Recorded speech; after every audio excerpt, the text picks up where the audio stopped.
코로나19 재유행 감소세가 정체 국면에 접어든 가운데 현재 10% 정도인 재감염률도 더 늘어날 것으로 보입니다. 정부는 특히 어린이들의 독감 유행 상황이 심상치 않다고 보고 대응체계 구축에 나섰습니다. 신윤정 기자가 보도합니다. 지난주 하루 평균 코로나19 확진자는 2만 855명으로 집계됐습니다. 일주일 전과 비교해 7.1% 감소하며 2만 명대 초반까지 떨어진 건데 다만 감소폭은 직전 주보다 크게 둔화했습니다. 환자 한 명이 몇 명을 감염시키는지 보여주는 감염 재생산 지수는 0.89로 8주 연속 1 이하를 유지하면서도 소폭 상승세를 보였습니다.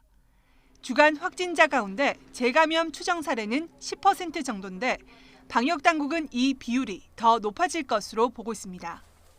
감염이 이제 가지고 있는 그 이후에 재감염을 막는 효과가 시간이 경과함에 따라서 감소하는 경향을 보이기 때문이라는.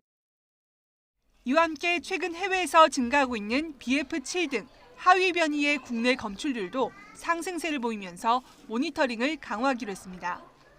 여기에 독감마저 빠르게 번지면서 코로나19와의 동시 유행, 트윈데믹 대비에도 나섰습니다. 특히 전체 연령대 가운데 6세 이하에서 독감 환자가 가장 많이 몰린 만큼 소아 의료 대응 체계부터 구축하기로 했습니다.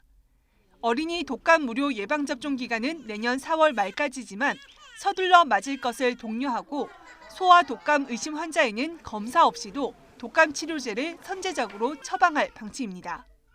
독감과 코로나는 우리가 막을 수가 있습니다. 백신이 있습니다.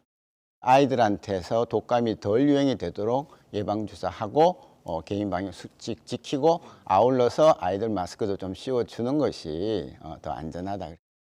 방역당국은 소아독감 환자의 빠른 입원을 위해 지역 내 일반 병상 활용을 활성화하고 취약 시간대 대응 가능한 병의원을 추가 확보하기로 했습니다.